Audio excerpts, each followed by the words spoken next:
Porque eu preciso trabalhar. Porque eu preciso trabalhar. Porque eu preciso de dinheiro para sustentar a minha vida. Então eu saio disciplinadamente pelo resultado que eu estou indo buscar e não pelo prazer de buscar.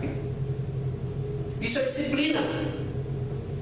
E na nossa vida espiritual, irmãos, na nossa jornada para o céu, é a mesma coisa. Nós caminhamos por disciplina, nós não caminhamos pelo prazer. Até porque a palavra do Senhor nos diz, no livro de 1 Coríntios, capítulo de número 12, ou Coríntios não, Romanos, capítulo 12, versículo 1, vocês sabem em qual, fala assim: rogo-vos, pois irmãos, pela compaixão de Deus, que vocês apresentem os vossos corpos em sacrifício vivo, santo e agradável a Deus, que é o vosso culto racional. Olha para você ver, apresenta o vosso corpo em o quê? Sacrifício. Sacrifício, por um acaso, já a própria palavra sacrifício já pressupõe sofrimento. Pastor, é Romanos o quê, pastor? Romanos, capítulo 12, versículo 1. A própria palavra sacrifício pressupõe sofrimento. Sacrifício é entrega, é rendição. É você cortar na sua carne. É abrir mão de algo que você gostaria tanto, mas você precisa entregar-se por inteiro. Então você entrega em sacrifício. Por isso que a palavra de Deus roga aos irmãos que apresentem os vossos corpos em sacrifício vivo, santo e agradável, que é o vosso culto racional.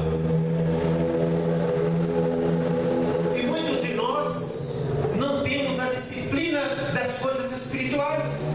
Nós esperamos viver diante de Deus de prazer. Eu vou na igreja se tiver as luzinhas coloridas, porque a luzinha colorida me traz aquele charme na igreja. Se tiver aquela pintura bonitinha, porque a igreja é bonita, dá para tirar aquelas fotos, dá aqueles likes. Eu vou na igreja se tiver aquele cantor renomado, aquele pregador renomado, porque ele é famoso, aí eu vou tirar a foto junto dele e vou postar no meu status. Revelação. É alegria.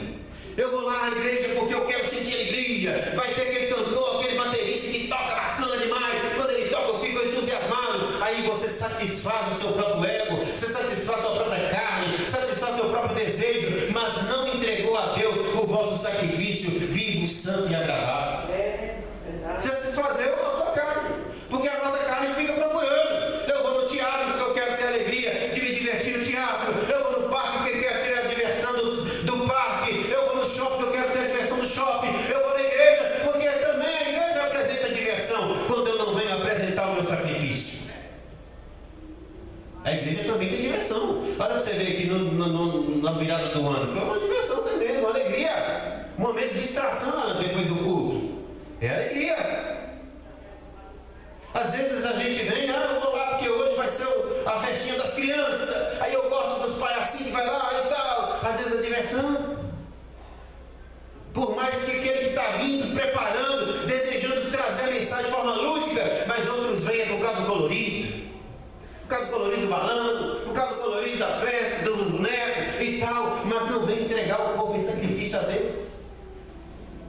Mas quando nós vamos entregando o nosso corpo em sacrifício a Deus de forma disciplinada, não importa quem vai estar lá, não importa como está o tempo, não importa como está a circunstância, eu vou porque eu preciso do resultado, eu tenho que consagrar a minha vida a Deus. Sabe por quê? Porque o meu objetivo é chegar no céu. E aí nós vemos nesse texto que vocês leram juntamente comigo, desde os dias de João Batista até agora, o reino dos céus é tomado a força, é esforço, é com violência. Algumas das traduções que vocês leram vai dizer que é violência. O que é violência? É algo áspero, grosseiro, viril, energia. E pastor, Pois não. arrebatamento significa tomar a força. Sim, com violência. A igreja do Senhor. O arrebatamento é tomar com violência. O que é violência? É arrebatar mesmo. Arrebatar, quando fala assim, é assalto, né? Quando você é assaltado, é violência. O assalto, ele arranca, puxa, arrebata, tira de uma vez, sem que você tenha poder ou energia para mostrar alguma resistência. Então, irmãos, o reino de Deus é tomado à força. A palavra de Deus nos ensina que as disciplinas espirituais, elas são práticas que aprofundam a nossa conexão com Deus como ferramentas para o crescimento espiritual Então eu quero apresentar a partir de agora algumas ferramentas das quais nós precisamos utilizá-las no reino de Deus com disciplina. Por que com disciplina? Porque às vezes não é com prazer, não é pelo gosto de fazer, é pela necessidade de fazer. Algumas das práticas que nós realizamos diante da congregação, servindo a Deus, apresentando a Deus, não é pelo prazer de ser. Eu costumo dizer que às vezes a gente está na igreja, irmãos, mas a igreja é o melhor lugar do mundo e tal. Nem às vezes não é o melhor lugar, não. Às vezes esse mundo está cantando aqui. Eu estou cantando aqui desafinado, feio demais. Tem outros lugares que você pode ouvir uma música mais bonita. Às vezes a gente está pregando a palavra, nem todo dia a palavra é aquela palavra agradável. Nem todo dia o pastor está pregando aqui, ele está naquela unção, naquela iluminação, a palavra está escorregando, se bloqueada. Tem dia que você engole a palavra igual uma pedra, né? É a palavra dura, difícil. Oh, mas o pastor demorou a pregação dele, é porque a palavra está difícil de ouvir. Mas a gente está ali disciplinadamente, Senhor, estou aqui diante da Tua presença, me coloco diante do Senhor como sacrifício vivo, santo e agradável ao Senhor. São disciplinas espirituais, práticas que aprofundam a nossa conexão com Deus e nos trazem um crescimento espiritual. Vamos lá para a primeira, senão o nosso tempo não permite. Lucas, capítulo de número 18, versículo número 1. Podem acompanhar na Bíblia de vocês, mas eu vou acabar deixando vocês preguiçosos, porque todo dia ficar trazendo aqui escrita. Vamos acabar abrindo a Bíblia direito para ler, né? Mas está aí, Lucas, capítulo 18, versículo 1. Jesus contou uma parábola para mostrar que devia orar sempre e nunca desanimar. A primeira prática da disciplina que eu quero falar para vocês é a prática da oração. Irmãos amados, quando nós propomos à igreja oração, quando há um culto de oração aqui na segunda-feira, quando nós iniciamos os nossos trabalhos aqui com oração, todo culto da igreja começa com oração, irmãos. Não é pelo prazer de orar, é pela necessidade de orar. Jesus vai dizer aí, contou uma parábola para mostrar que devíamos orar sempre e não desanimar. A oração, irmãos, às vezes ela é difícil, mas é uma prática de rendição diante do Senhor. É a hora que você coloca o seu eu no chão, você mostra para você mesmo que você é completamente dependente de Deus e precisa da intervenção dele na sua vida. E esse ato de rendição às vezes não é tão fácil. Orar ajoelhado não é uma prática tão fácil assim. Você coloca o joelho no chão, você até consegue ficar 1 minuto, 2 minutos, mas na hora que começa a passar 5 ou 10, o seu joelho começa a ficar incomodado. Quando você consegue, coloca o joelho para concentrar na oração, parece que vem um e começa a correr na igreja, outro começa a conversar, outro começa a distrair e chama a sua atenção. Às vezes você quer orar na sua casa, mas não vem a palavra na oração para você orar. É uma guerra espiritual, é uma luta espiritual, mas precisa ser uma disciplina. A palavra de Deus fala assim em 1 Tessalonicenses capítulo 5 e versículo 17, fala assim: orai sem cessar. Ora sim, porque a oração é aquela que mantém a conexão com Deus, é que mostra que nós estamos completamente rendidos nos pés do Senhor. E crente que não ora, irmão, não fica de pé. Um crente que não consegue colocar o seu joelho no chão para dedicar alguns minutos de oração a Deus, qualquer um que balançar perto dele, só mostrar que está perdendo o equilíbrio, ele já sai correndo, porque o demoniado já sai fora antes que dá problema para mim. Não tem coragem, não tem ousadia, não tem destreza, porque lhes falta aquilo que só há alcançado aqui, ó, com o joelho no chão. Mas isso é disciplina. Irmão, orar não é uma coisa gostosa, não. Orar não é uma prática gostosa, agradável, principalmente quando você está começando. Quando você coloca o joelho no chão, não é igual quando você entra na academia. É igual quando você entra na academia para fazer exercício, mas você não tem prática. Você começa lá e você vai fazer exercício, começa a dar preguiça, seu corpo começa a cansar, começa a doer, não vou fazer isso, não vou parar, vou desistir. Mas à medida que você vai evoluindo, você vai entrando na conexão com aquele momento, aí daqui a pouco o céu está entrando dentro do seu coração, e aí você vai embora. Mas é preciso ter disciplina. É preciso. Se você ficar esperando um momento favorável, na hora que der vontade eu vou orar. Na hora que Deus falar comigo, que me chamar para oração, eu vou. Ele já chamou há muito tempo. Ele já falou sua palavra. Você quer uma revelação maior do que a palavra de Deus? Ele diz assim, ó, orar sem cessar. Você quer uma revelação maior do que aquilo que está escrito aqui, ó, em Lucas capítulo 18, versículo 1? Jesus contou uma palavra para mostrar que devia orar sempre e nunca desanimar. Insiste. Vai insistindo em oração. Está faltando palavra de oração. Aí eu não sei no que eu vou orar, não, irmão. Está faltando palavra. Sabe o que você faz? Pega um hino e vai cantar. Um hino também é louvor a Deus. Pega uma harpa dessa cristã, olha o hino de número 5, olha, que oração? Espírito, alma e corpo, oferto a ti, Senhor, como hóstia verdadeira, em oblação, eu tudo a Deus consagro. Olha aqui, tem um hino já pronto aqui, que é uma oração. Faltou palavra, pega uma harpa, vai soletrando o hino, vai cantando como oração. Olha o hino 434 da nossa harpa cristã, a teus pés, ó Jesus Cristo, eu desfruto o teu amor. Olha que maravilha, maravilha. Você coloca, pega uma letra dessa e vai cantando e vai orando. Senhor, está me faltando palavra, mas eu vou soletrando essas letras. Na igreja católica existe até as rezas prontas.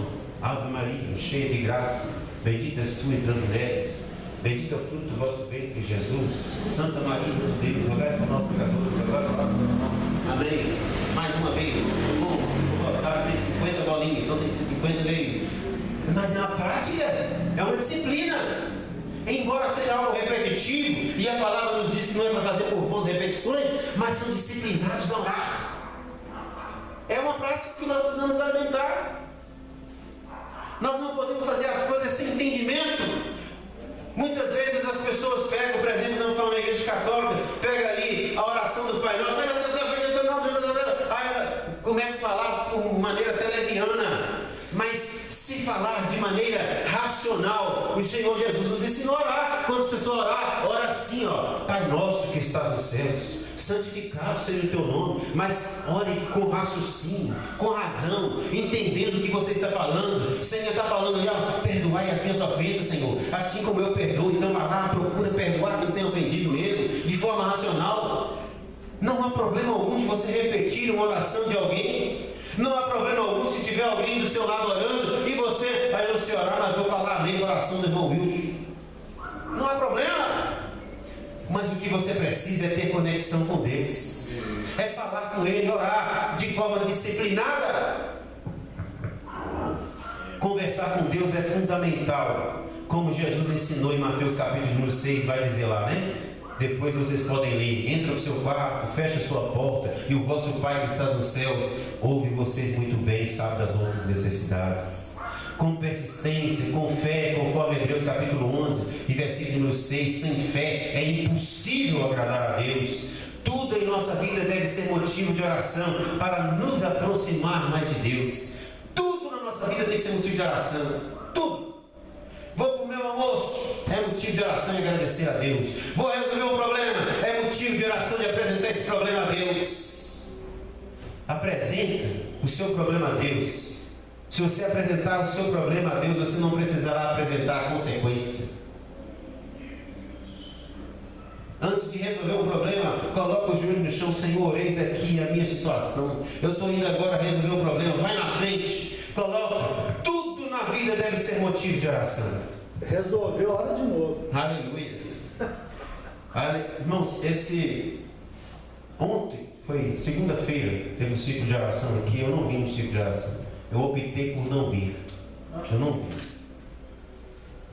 Porque o meu filho já tem alguns dias que está meio perturbado.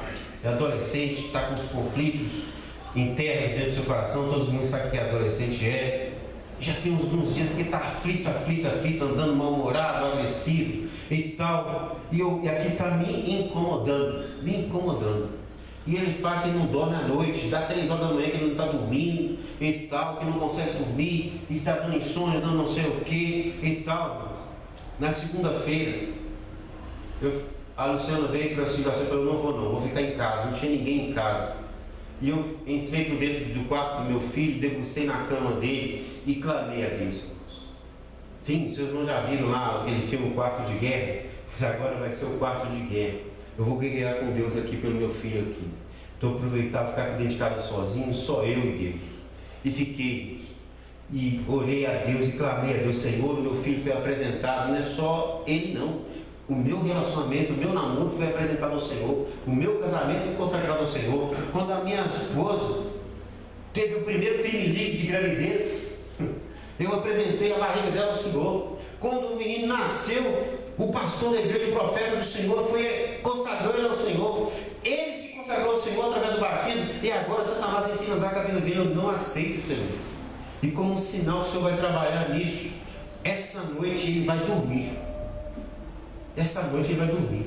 Todo dia, irmão, ele está dormindo, acordando 11 horas, porque para quem não dormir, acordar 11 horas. Na terça-feira, eu estou de folga, ele acordou antes de mim. Ele acordou antes de mim. Na terça-feira, já antes de 8 horas, ele já estava de pé. Eu falei: que isso? Já acordou? Não, essa noite eu dormi bem. Glória a Deus. Ô irmãos, o poder da oração, irmão. Acredita no poder da oração. Acredita no poder da oração. Irmão, porque Deus espera. Ele conhece o seu problema, mas Ele espera que você tenha conexão com Ele. Vai, conte para Deus o seu problema. Conte para Deus a sua dor. Ele tem uma saída. Ele tem uma resposta. Uma prova de amor. Acredita no poder da oração, meu irmão. É para todo mundo. A oração é para homem, oração é para mulher, oração é para criança, oração é para adolescente, oração é para velho, já cagando, já. É para todo mundo. Oração, às vezes irmãos acham que irmão, oração é só para os irmãos de oração. Aí, como não tem um conjunto de oração, não tem um conjunto dos homens, aí os homens não precisam orar não, porque os oração é para as mulheres. Não, irmão, oração é para crente, salva a pessoa de Jesus Cristo, que crê em Deus e sabe que Ele tem a solução do seu problema. E se você não tem problema, pode estar olhando do seu lado aí, tem gente com problema. Olha aí, tem gente com problema aí, ora por ele.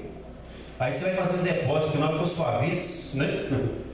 Na hora de sua vez você tem problema, o seu problema já está resolvido, você já fez depósito diante de Deus. Outra situação aí, irmãos, que eu quero que vocês vejam que temos que ter disciplina, é o estudo da palavra de Deus. É o estudo da palavra de Deus. João capítulo 5, versículo 39 está dizendo aí: vocês examinam as escrituras porque julgam ter nelas a vida eterna. E são elas mesmas, a escritura, são elas mesmas que testificam de mim. Jesus dizendo. Quer conhecer sobre Jesus? Em vez de você querer conhecer sobre Jesus através do coach da Instagram, esses pregadores aí, que às vezes você nem conhece a conduta deles. Ah, mas ele fala bonitinho, ele tem uma palavra não sei o quê, mas você não conhece a conduta dele. A palavra de Deus está junto de ti, no seu coração, na sua boca. Ó, Romanos capítulo 10, versículo número 10. A palavra está junto de ti, no teu coração, na tua mão, na tua boca. A palavra de Deus, irmão, nós precisamos estudar a palavra de Deus, dedicar-se ao estudo da palavra de Deus. Pastor, mas eu leio, às vezes eu não consigo entender, mas leia a si mesmo, porque você estará alimentando. Daqui a pouco Deus vai usar alguém para poder esclarecer aquela palavra, mas já está dentro de você, ela só vai clarear. Vai ter o estudo da escola unical, vai ter um culto de ensino, a palavra você já ouviu em algum lugar, ela já está dentro de você já, daqui a pouco alguém já só vai vir esclarecer. Olha, não é mesmo? Não é mesmo? Eu li essa mensagem, não tinha entendido, agora clareou. Lembra-se de Lucas, capítulo de número 24? Quando os discípulos de Emaús estavam indo caminhando, eles iam embora caminhando e falando a respeito das Escrituras e do que estava acontecendo na modernidade deles lá, e o que tinha acontecido antes. Olha, porque crucificaram o tal de Jesus, e dizem que lá nas Escrituras tal já dizia assim, assim, assim, e eles iam conversando e batendo papo e falando a respeito das Escrituras. Escritura e falando a respeito dos profetas, Jesus chega e entra e